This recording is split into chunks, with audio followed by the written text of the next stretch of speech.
पिछले वीडियो में हम लोगों ने देखा था कि जब दो वर्टिकल स्प्रिंग कनेक्टेड हो सीरीज़ में, इस तरह से हमने देखा था, तो वहाँ पे हमें टी की वैल्यू कुछ इस तरह से मिली थी 2π√m, और इस तरह से हमने निकाला था। और ये जो हमारा है रिस्टोरिंग फोर्स -ky फॉर्म में है, जहाँ k की वैल्यू हम क्या देख रहे हैं, क्या है, माइनस साइन को अगर निगलेक्ट करेंगे तो k1 k2 upon k1 + k2। तो अब इस स्प्रिंग कांस्टेंट को इसको लेके हम लोग आगे कुछ इंपॉर्टेंट नोट्स देखेंगे, तो चलिए देखते हैं। तो k की वैल्यू कुछ इस तरह से है, k1 k2 अपॉन में k1 + k2। तो हम देखते हैं यहाँ पे सबसे पहले हमको क्या ध्यान देना है। हमें ध्यान देना है कि यदि कोई दो बराबर लंबाई के स्प्रिंगों का जो बल नियतांक है और वो दोनों इक्वल हो जाए, तो उस कंडीशन में k की वैल्यू क्या होगी। तो हम लोग देखते हैं, सपोज ये कोई हमारा एक स्प्रिंग है और इसका बल नियतांक कितना है, k1, और ये दूसरा एक हमारा स्प्रिंग है, इसका भी इस बल नियतांक कितना है, k1। ठीक है, तो अब क्या होगा, इन दोनों को जोड़ेंगे तो जो हमें बल नियतांक मिलेगा वो कुछ इस तरह से मिलेगा, और इस k की वैल्यू क्या हो जाएगी, k1/2, मतलब जितने स्प्रिंग हैं उतने अपॉन 2 हो जाएगा। ओके, अगर यही हम कह दें कि दो ना होके n स्प्रिंग कनेक्ट हुए हैं, तब k की वैल्यू क्या हो जाएगी, k1/n। तो पहले हम लोग देख लेते हैं हमने क्या कहा। फर्स्ट नोट हमारा क्या है, यदि दो बराबर लंबाई के स्प्रिंगों का बल नियतांक बराबर हो, यानी k1 = k2 हो जाएगा। तो अब इस इक्वेशन में हम लोग वैल्यू पुट करेंगे, तो k1 = k2 है, तो हम लोग रख देते हैं k = k1।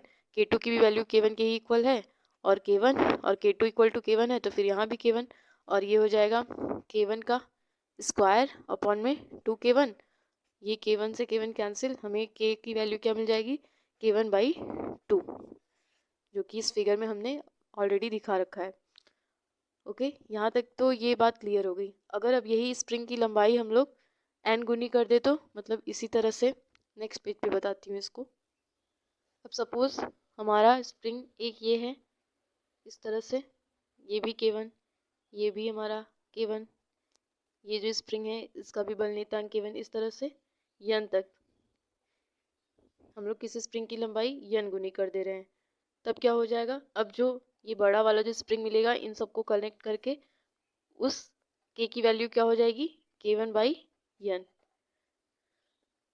तो हम लोग क्या देखें, स्प्रिंग कांस्टेंट की वैल्यू तो 1/n गुना हो गई, लेकिन आवर्तकाल t की वैल्यू क्या हो जाएगी, हम लोग जानते हैं t = 2π√m/k, और k की वैल्यू यहाँ पे क्या आ रही है, 2π√m।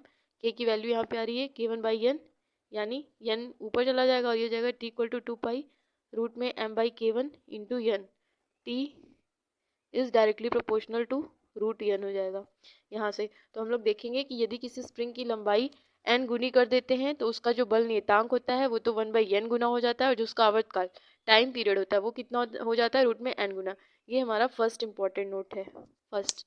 अब हम लोग सेकेंड इंपॉर्टेंट नोट हमारा क्या है, सेकेंड है ये, अब यदि इसी स्प्रिंग को, ये जो बड़ी वाली स्प्रिंग है, इसको काट कर हम लोग n टुकड़े इसके कर दें, इसी स्प्रिंग को काट कर n टुकड़े कर दें, तो प्रत्येक टुकड़े का तब बल नियतांक क्या हो जाएगा। तो बहुत इजी बात है कि जब हम इस बहुत बड़ी स्प्रिंग को n पार्ट में डिवाइड करते हैं, तो प्रत्येक एक स्प्रिंग का जो बल नियतांक है वो कितना हो जाएगा, प्रत्येक एक स्प्रिंग का बल नियतांक यहीं से हम देख सकते हैं n के हो जाएगा, यानी k1 = n k, और टाइम पीरियड कितना आ जाएगा, अब टाइम पीरियड t = 2π√m/k, और यहाँ k की वैल्यू क्या हो जाएगी, मतलब इसकी वैल्यू हम लोग इस टर्म में रखेंगे, तो ये हो जाएगा m अपॉन में k की वैल्यू n k। तो यहाँ पे t जो होगा वो इन्वर्सली प्रोपोर्शनल हो जाएगा 1/√n k।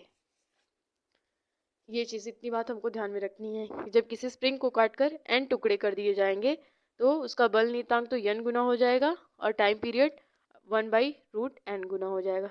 तो ये इंपॉर्टेंट नोट थी। अब आगे हम लोग बात करेंगे डैम्प्ड ऑक्सीलेशन के बारे में। तो अब हम लोग देखते हैं डैम्प्ड ऑक्सीलेशन क्या होता है।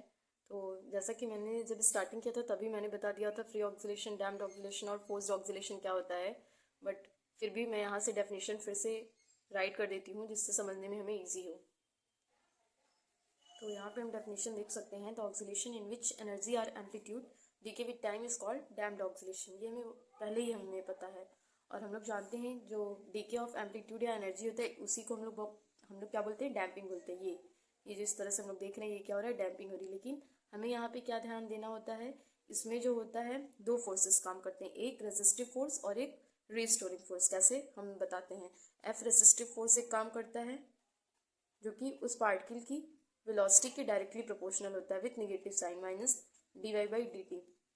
और ये क्या काम करता है, रिस्टोरिंग फोर्स। तो कैसे, तो देख लेते हैं हम लोग। सपोज हमारा ये कोई पेंडुलम है और ये इस तरह से इसको लटकाया गया है और ये हमारा बॉब है। क्या होता है, ये इस तरह से मूव करता रहता है ना, मोशन करता रहता है।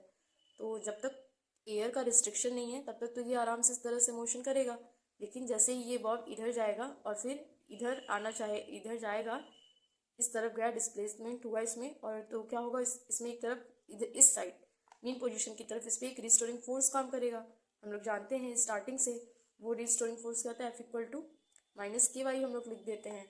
लेकिन साथ ही साथ यहाँ पे क्या होगा, एयर का रिस्ट्रिक्शन भी आ रहा है। एयर जो होता है वो इस तरफ लेके जाना चाहता है, रेसिस्ट कर रहा है। एयर का यहाँ पे क्या हो रहा है, अवरोध हो रहा है। तो इस तरह से हम लोग देखेंगे यहाँ पे दो फोर्सेस काम करते हैं, एक रेसिस्टिव फोर्स और एक रिस्टोरिंग फोर्स।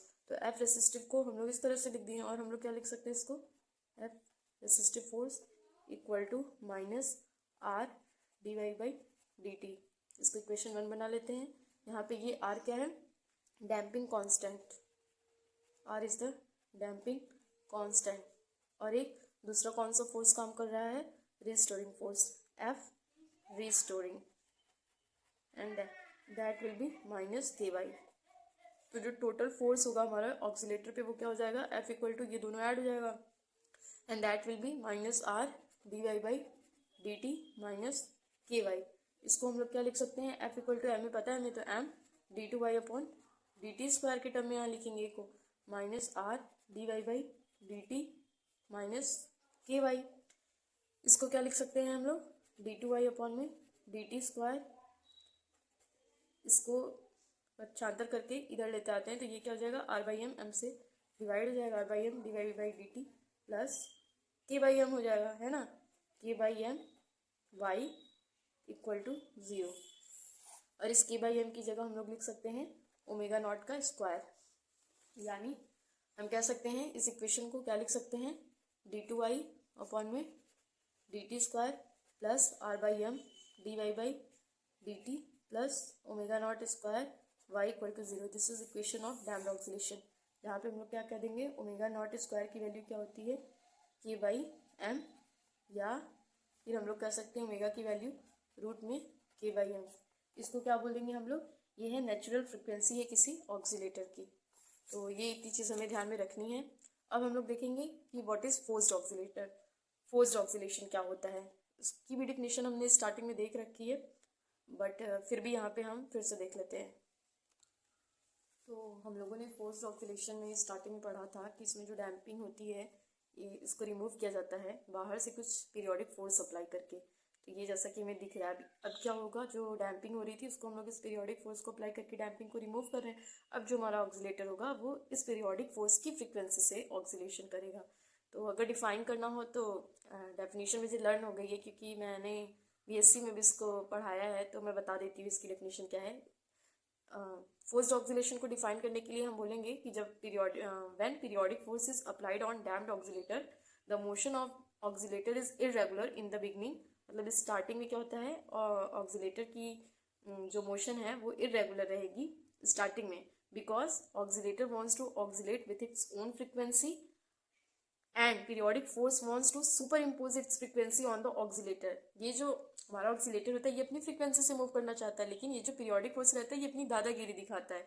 ये चाहता है कि नहीं, ये ऑक्सीलेटर और हमारी फ्रिक्वेंसी से मूव करे, और अंत में ये इसमें मतलब सक्सेस भी हो जाता है। और फिर क्या होता है कि एट द एंड क्या होता है, हमारा ऑक्सीलेटर ऑक्सीलेट करने लगता है with constant applied periodic force की फ्रिक्वेंसी से, इस फ्रिक्वेंसी से मूव करने लगता है। और इसी को हम लोग क्या बोल देते हैं, फोर्स्ड ऑक्सीलेशन। मतलब रेसिस्टिव और रिस्टोरिंग फोर्स तो रहेगा ही रहेगा, साथ में इसमें एक और फोर्स जुड़ जाएगा और वो हो जाएगा हमारा पीरियोडिक फोर्स। तो हम लोग बहुत ईजिली लिख सकते हैं कि यहाँ पे जो F पीरियोडिक फोर्स है वो क्या होगा, F0 cos ω t, क्योंकि हमें पता है पीरियोडिक फोर्स के लिए हम साइन या कॉस का यूज़ करते हैं। और F रेसिस्टिव हम पहले ही देख चुके थे, -R/dy/dt।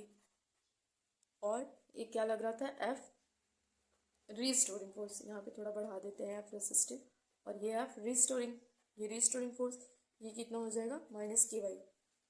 तीनों को ऐड कर देंगे तो हमें total force on force oscillator पता चल जाएगा। तो क्या हो जाएगा minus R D Y by D T minus K Y plus F zero cos omega T.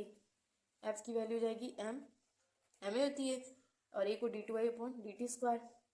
और यहाँ पे फिर उसी तरह से लिखेंगे, तो मैं एक काम करती हूँ, लिख देती हूँ पहले minus R D Y by D T minus K Y plus F zero cos omega T.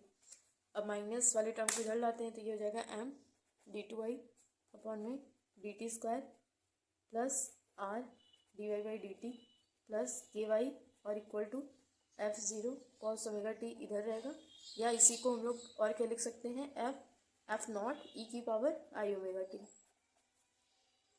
तो ये हो गया हमारा total force on forced oscillator की वैल्यू।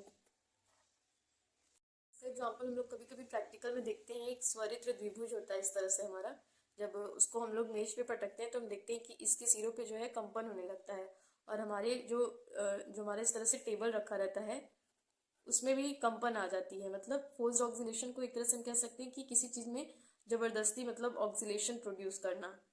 हिंदी में इसको बोलते हैं प्रणोदित दोलन, इस तरह से इसको बोलते हैं। इसके सिरों में तो जो कंपन होता ही होता है, और फिर टेबल में थोड़ा मतलब कंपन की वाइब्रेशंस की आवाज़ आने लगती है।